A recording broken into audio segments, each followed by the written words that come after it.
Hello, everyone. Welcome back to the Real Life Theology Podcast. We got another great track for you guys. This comes from the 2025 Renew Gathering Monday evening sessions, and this session features TCM. I hope you guys enjoy this episode. All right. I'll go ahead and introduce Joseph. We might have some others join us in progress. But I'm Ken Flora. I've talked to a few of you. Welcome. A few of you out in the hallway. I'm with TCM International Institute. So we're a global organization. We train Christians for ministry.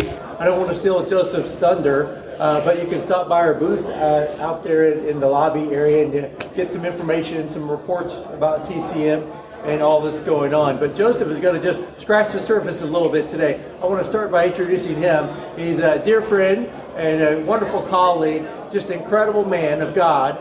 And Joseph is a graduate of TCM.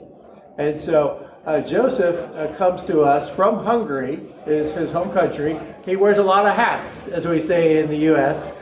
Joseph is a regional representative for TCM. And so that means that he recruits students, shares them information, and really watches over, and really is like a shepherd of those that are taking classes with TCM. So that's one of his hats. Joseph is also, his title is the Director of Disciple Making, and he's also the professor of Missions and Disciple Making trainings. And so a lot of different hats that he wears, but he's incredibly impactful. He's trained hundreds and hundreds of Christians just in the last year of disciple making. And so but we're just delighted to have him here. And Joseph, I just will turn the floor over to you. Thank you very much indeed, Ken. And I greet you in the name of Jesus, brothers and sisters. Thank you very much for coming. Let me close this because it's still noisy. Main session just over. Thank you very much for your honoring attention and interest about the subject. Now, originally, I was asked to talk about how to make disciples, how to do disciple making in Europe, but then we wanted to add a little bit of Africa and maybe Central Asia as well. I don't want to take the entire time in presenting. I would like to open up for questions and answers and a good collaborative discussion. So I need to limit the countries and all of the stories, of course, pretty radically. A little bit of introduction about my family as well. I have my wife, Sheila. As a matter of fact, she's around here, not very far. Karen is here. Old friend. Old friend is here, Karen. Blessings. Please sit down. All-time supporter for TCM. So anyhow, jumping back. So my wife is also my ministry partner in the last 30 years. Full-time. We are in the ministry. We planted churches, 5 congregations in Hungary, and she is with me in many other stuff as well. We have been married for 34 years, and she's only 35 years old. So that's already a miracle, you know. We have Rachel, and Rachel to my, hello, welcome. Rachel, to our biggest surprise, after spending 10 years in the multinational corporate world in our capital city, Budapest, working for IBM and KPMG as a HR leader, she just felt the call by the Lord, and she got invited by the church where I was ordained 100 years ago, back in 97, not very far from here in St. Joseph, Michigan, First Church of God. So she's settling down there and bringing her business knowledge, human resources, sales and marketing knowledge to all of these pastors. That's a nice size of church. They have like 55 full-time employees, so an HR leader also needed. So interesting for us, and it's a very new thing, and we're giving praise to the Lord because she created money for the business world. Now she can enlarge the kingdom, to our biggest joy. And that's happened with me very long ago. I used to be an electrical engineer, and then I was reached out by the Lord. And there is David. He's a tax expert, but he's also a TCM student. So he's studying with us. All right, that's enough of introduction. Let's jump into the middle.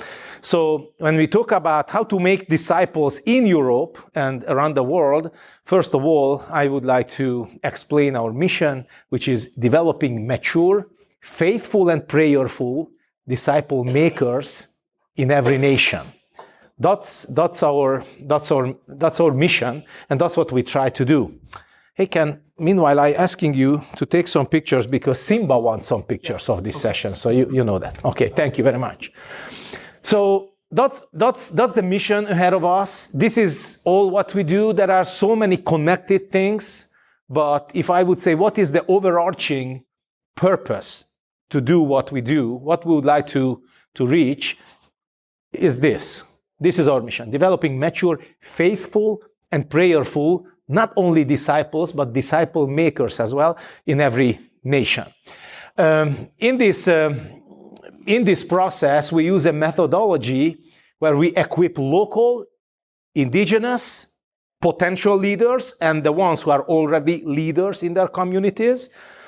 And these people can multiply ministries, they can multiply disciples in their own cultures and in their own communities. The focus is multiplication, not only addition.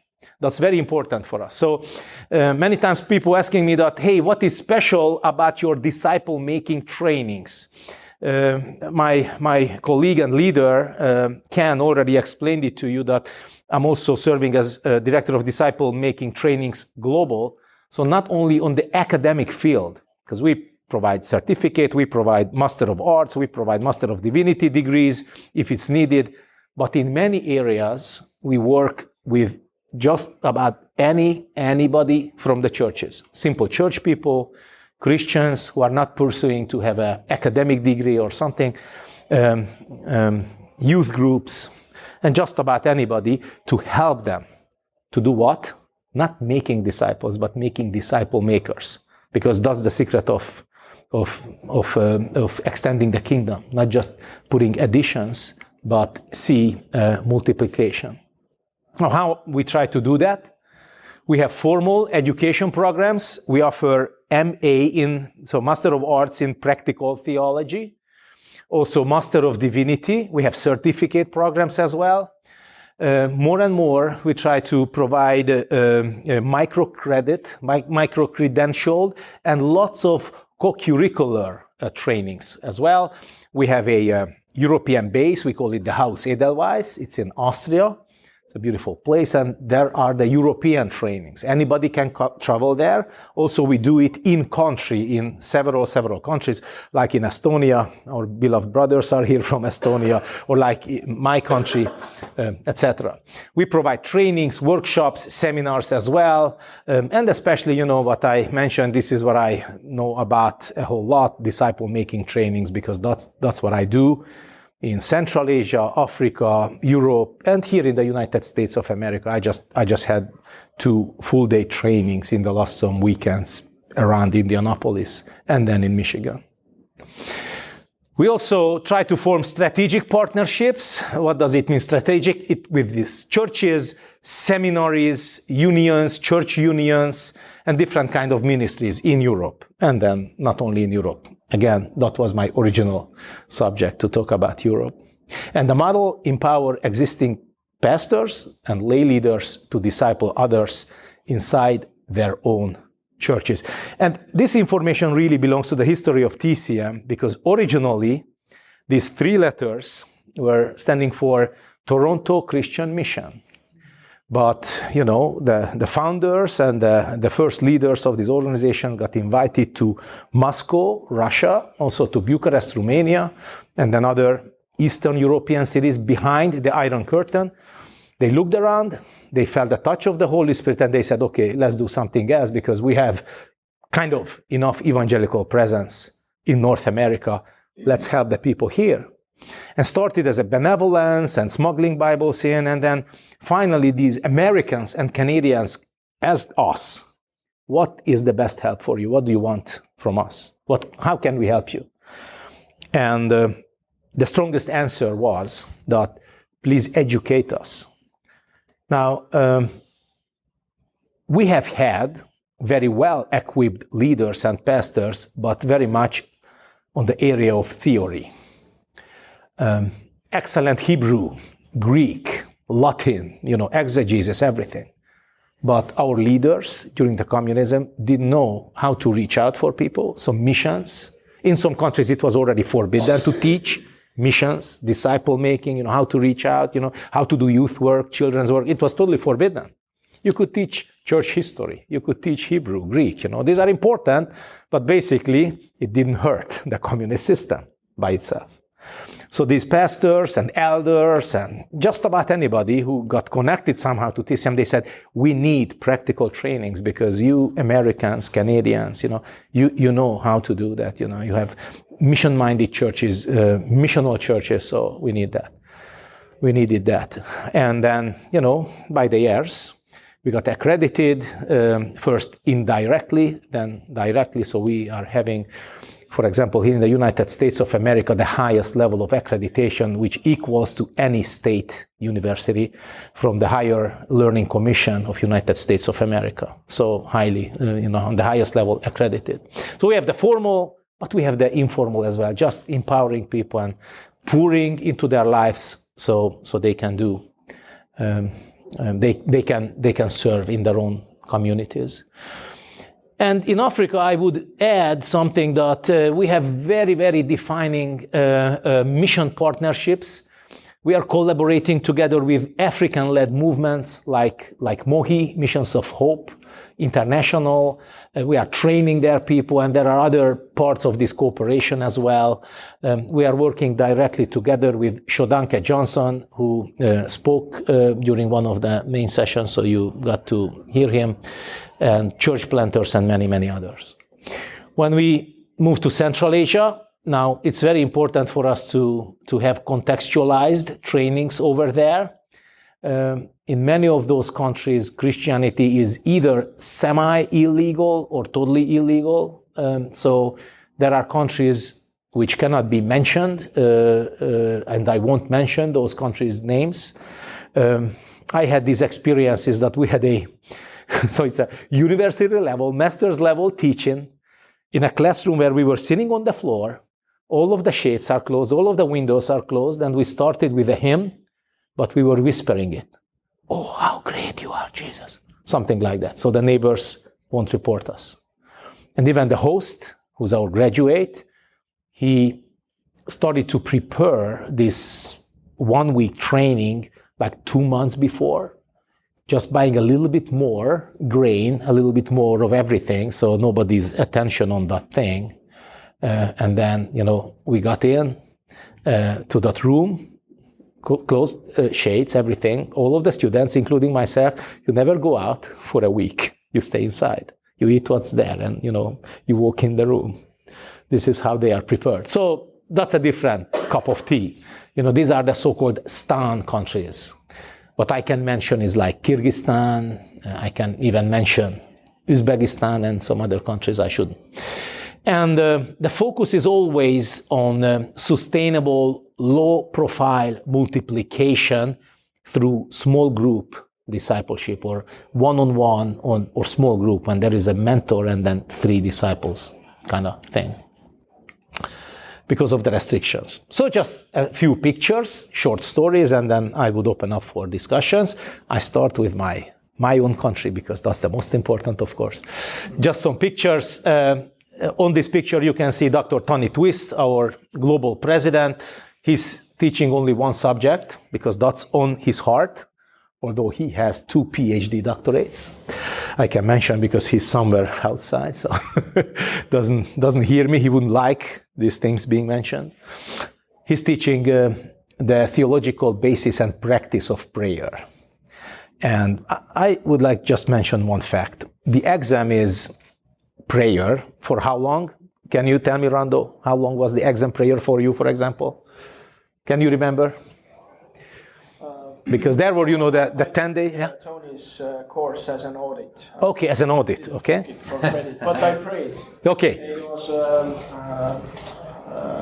prayer retreat in Estonia. I think it was at least 4 days. Uh-huh. When I was a student, it was 3.5 hours prayer in one sit. That was the exam.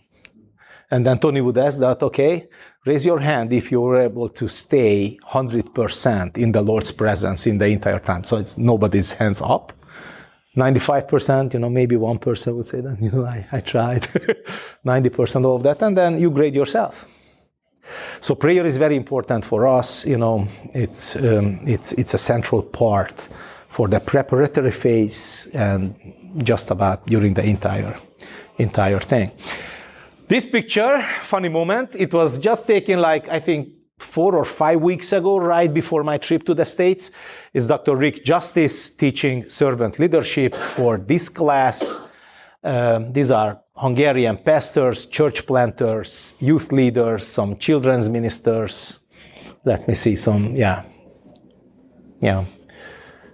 that's about it. Okay, a few words about Ukraine. Now, the organizers encouraged me to say 2-3 sentences about the aid work. And I would like to express my appreciation to the Christian churches around the area and everywhere in the US. When the Ukrainian-Russian or the Russian-Ukrainian war broke out, the American churches, Christian churches, were so quick. You opened up your purses and you started to send funds, I think in 1 week. So Tony called me, he says, Joseph, it's not only you, a few others as well, who have lots of contacts in Ukraine, and you have the means to travel there. Would you willing to go there to the war zone and other places? Because we have funds from churches and from individuals, what we would like to use exclusively for this thing. So not for training, not for anything, but helping. And then a few of us, several of us who were asked regional representatives from the region, we said, yes, we can try. So I have a few pictures. This is my personal disciple. Right now, he's already a pastor of a congregation, TCM student, and one of our best translators in House Edelweiss, Barnabas. For the first trip, we went together, but I've been there 10 times during the war. Sometimes I am taking my wife, sometimes my son is escorting me. I'm the only one on staff in Hungary. We do not have infrastructure, so this is what we mobilized. And of course, we went to the war zone, and immediately when I heard that funds are available, I contacted to a German hotel supplier, and I ordered 120 of these units, food, 200 mattresses, and I can't remember how many hair dryers, and what you can imagine, it's a huge amount. Now, we do not have any warehouses, so for 6 months, our living room from the floor to the ceiling was full of these equipments. Also the backyard for the not water sensitive stuff and everything, and we started to deliver. Also, I knocked on the door on this beautiful church building. It's in Odessa, the beautiful port city, harbor city, wonderful at the Black Sea. And the sign said that First Church of Ukrainian Evangelical Believers and Baptists. So we knocked on the door and I met Pastor Ivan Mirmir. That's the pastor right here. He hosted us. And here is the founding pastor who's already retired, and that's my disciple and my interpreter, Ilya, who's also our graduate. And then I said that, Pastor Ivan, it's good news because this is so far. I needed to fly to Moldova. From Moldova, we needed to cross 20 checkpoints, military checkpoints, very difficult. So I couldn't bring you anything, none of the equipment, anything, but I have lots of cash. Would you like to have it?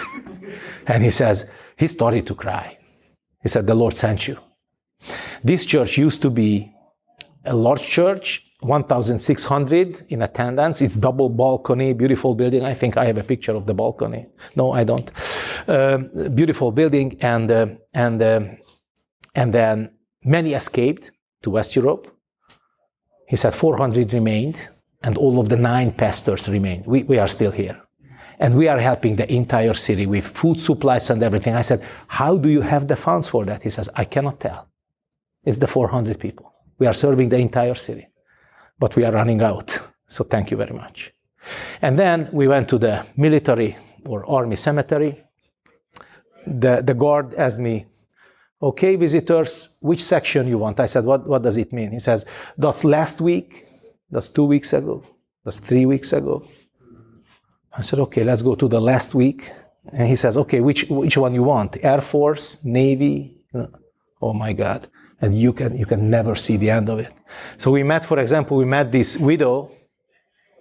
Husband died, but then her son, 40 years old, called her. Mom, I'm going home from Germany. Don't come, my son. You have 5,000 euros salary per month, which is pretty good, especially for a Ukrainian. You are a sailor. You are a captain of a boat. Very nice. Don't come home. Mom, I'm coming home. I need to protect my nation. No, don't come home, because the average life expectancy for a newly recruited is 6 hours.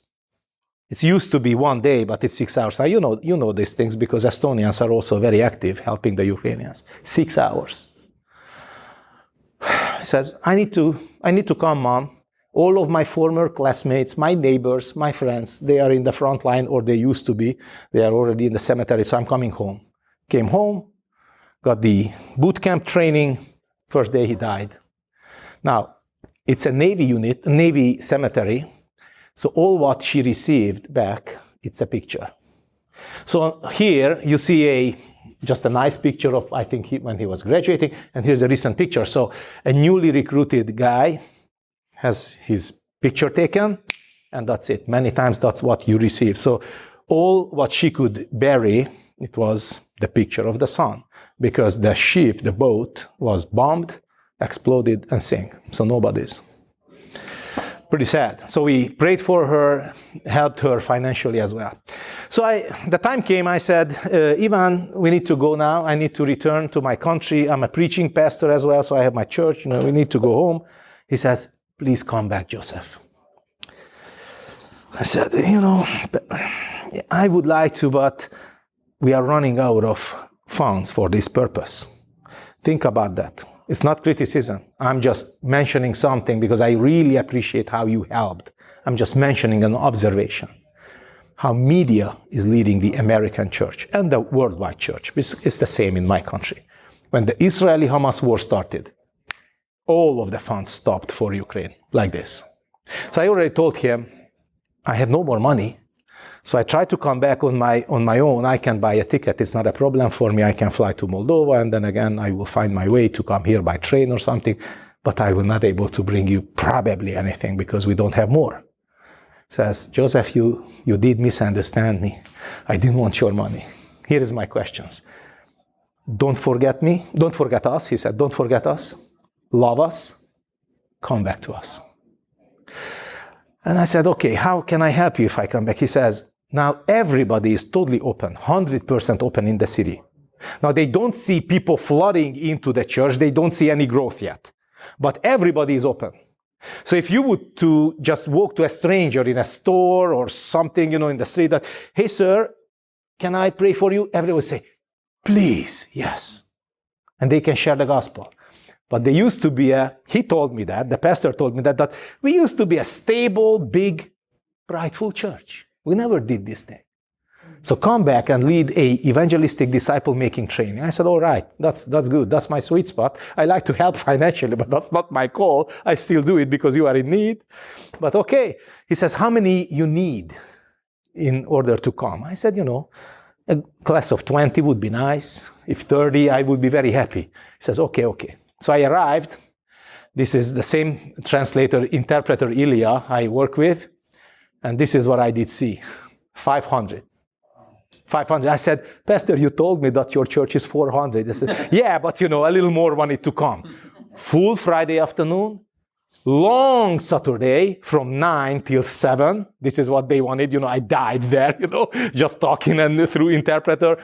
And then the full Sunday. So they said the worship service also, we tune to it. You preach, a connected subject. And then Sunday afternoon, we continue. Now, I don't see this interest in Western Europe. I don't see this too much in the States as well. But this is what they wanted to do. So they had the choir, everything. That's the Sunday worship, but Saturday looked like the same thing. So, all right. And then the final picture about Ukraine, because time flies. I received an email from an organization I never heard about. lots of stamps and signatures. Eastern Europeans, former communists, liked all of the stamps, and the signatures. So it says the presidency of independent evangelical churches of Ukraine inviting me to lead a disciple-making training for 120 people, everybody youth leader or young adult leaders in their churches all over Ukraine. Okay, I tried to call, and it was pretty obvious that we have no common language between us. So, Google Translate or everything, we started to communicate. I said, I can go, although the capital city, this is in the capital city. I said, but the capital city is under siege. Every night it's got bombed and drones. And so probably I can go, but will anybody show up or not? Says, if you come, trust us. So, you can see what kind of luxurious trips my wife is coming with me, So we got the train. So I drove, 4 hours drive to the Hungarian-Ukrainian border, which is also European Union, Ukrainian border, which is also the Schengen border. So it's like sitting 8 hours in your car, waiting for the, entering to the country. And then you are in Ukraine already. We got the night train, 6 o'clock p.m. till 7 a.m. in the morning, in pitch dark, pitch black, total darkness. They turn off all of the lights of the train so we didn't get bombed. So we arrived to the capital city. I went to the place, and I had the 120 people. Nobody canceled. And those days, every night, there was droning. I have shrapnels from that side in my home. It's melted steel, melted aluminum pieces of drones, so crazy. Everybody came. Okay, a short story from Gagauzia. It's in Moldova. This is a Turkish-speaking minority. In Moldova, they were kicked out of Turkey hundreds of years ago because it was an Orthodox Christian ethnicity, probably ethnicity. They settled down in Gagauzia, and then there are wonderful evangelical churches. So my interpreter, Ilya, very good friend, you can see, it's a bilingual disciple-making training. Can you read Russian pretty well? Вчение ученичеству. Okay, that's Russian. Or Ukrainian. I'm confused because it's very close, the two languages. So Ilya, who used to be my student, he says that, would you come over? Because my father has a nice church. Would you lead a disciple-making training? I said, oh, Ilya, let's do that. So I went. Gagauzia, with the capital city, Comrade City, absolutely post-communistic thing, It's everything is concrete, and just very communistic. Again, the same discussion. Ilya asked me, how many you need in order to come? Because it takes a full weekend and all of that. I said, 20 would be nice, but if we can have a little more, that's nice. So that's the training again. Look at that. So it's amazing. It's amazing. There is a very big balcony. You cannot see it here. We had 800. I said, I need to rework my format. It's not a training anymore. It's a convention or something, because, I didn't expect that. But it happened. Country of Georgia. A short story. My first class, when I was there first, and I need to talk about this guy, Tornike. One of the best students, highly intelligent, humble. He told me that his father is the bishop of one of the evangelical unions over there. So he's the national bishop, also the lead pastor of a very large church. I can't remember, but it's some thousands. I don't know how many thousands. So it's very big over there, very big. And so Tornike was a very good student. He really enjoyed. It was a disciple-making class. He said many times, oh, Prof, I'm so happy. Thank you. So on the very last day, I said, Tornike, I hope that when you return, you are going to start your own personal, relational disciple making, because that's why I'm here. I'm not here to, give you a nice class or nice lessons or just entertain you. Oh, no, Joseph, I won't, it's my father. My father is the one who's doing everything. Now, don't misunderstand that. It's not a controlling father.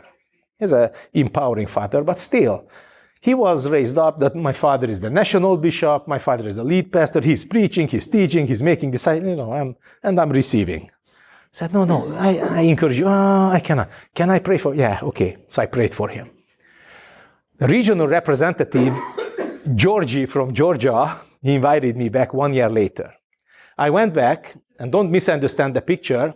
It just happened to be this way. So Tornike says that I have a couple now, my disciples. So there is a boy who was sick that day, and that boy's girlfriend. So I'm discipling this couple. I said, oh, very, very good for you. Finally, you started. But listen, 1 year later, I returned again. And then Tornike, he's smiling now. He says that here is my disciple, this boy, and his girlfriend, and they're discipling now this couple. And then I said, wow, on this picture, I see 2 Timothy 2:2. I mean, I don't compare myself to Apostle Paul, but in a visual way, you see that Paul says, dear Timothy, second generation, what I taught you, please give it away to the ones, third generation, who are able and willing to teach others, fourth generation. A personal, relational disciple making. When you invest time and energy and finances into one, in a way that you don't kind of connect everybody to yourself. In the corporate world, we call this the flat structure. That's not very wise. It's good for something like Joseph would say, I'm the best guy of the world. I'm discipling everyone. Everybody loves me. Everybody gets connected to me. Everybody's praising me. But what if I die? And I almost did. My leader knows that. I had a terminal cancer 6 months ago, but the Lord did something. I don't know what. I still have some stabilizers around me. The doctor said that, you won't make it. I have a 17 inches long cut right here, which was reopened 6 weeks ago in March. They reopened the entire 17 inches. That's pretty long. 40 centimeters in European units. So if I die, then what's happening here? Big mistake. It's much better to say, hey, I'm Paul, and I have a Timothy. I am Joseph, so I have an Ilya here. I have a Barnabas in Hungary, and there are many others, and they have people. Some has 2, some has 4, etc., etc. That's 2 Timothy 2:2, and I see it's working. So the final time I was there, that was our class, including that blind man who said, I don't know how I am going to do that, but I'm gonna do that. I'm gonna invest my life, experiences, success stories and failures into younger people so they can grow and they can make disciples as well. All right, I'm gonna finish my presentation and open up for Q&As, just showing some pictures. This is our Kenya classroom with the Kenyan students. Many places we need to be escorted by big gun guys because it's kind of dangerous, especially where Al-Shabaab, a sub-entity of Al-Qaeda, are working over there. The first cohort, including my son, he saved his money and purchased the ticket. Any students of ours can go to any teaching locations if they finance the travel. And then wonderful first cohort. Then they invited me back for disciple-making training. Then my wife led a disciple-making training for females in Clinton's church. This name is known by a few of you, our graduate from Austria. This is Clinton and Phanuel. Again, the story. We had 2 who we invested into, Kenyans. They moved back to Kenya, and now we have 100 master's level students, very meaningful missions partnerships. And one of my first students over there, a female, she was sent by the workplace to Liberia. So that's why we have Liberia now. We have the Liberian operation as well with several dozens. It started in the kitchen, That's Kenya, still Kenya. And then Liberia, I'm just showing some very quick pictures. This is the classroom where we are teaching in Liberia. Very, very difficult, very difficult. Somebody asked me that, how was the temperature? I said in Celsius it was 40, so I think it's like 130 in Fahrenheit. But that was not the problem, but the humidity. When I was there, almost every day we had 100% humidity, On the final day, it went down, thanks to God, to 98. So I was relieved.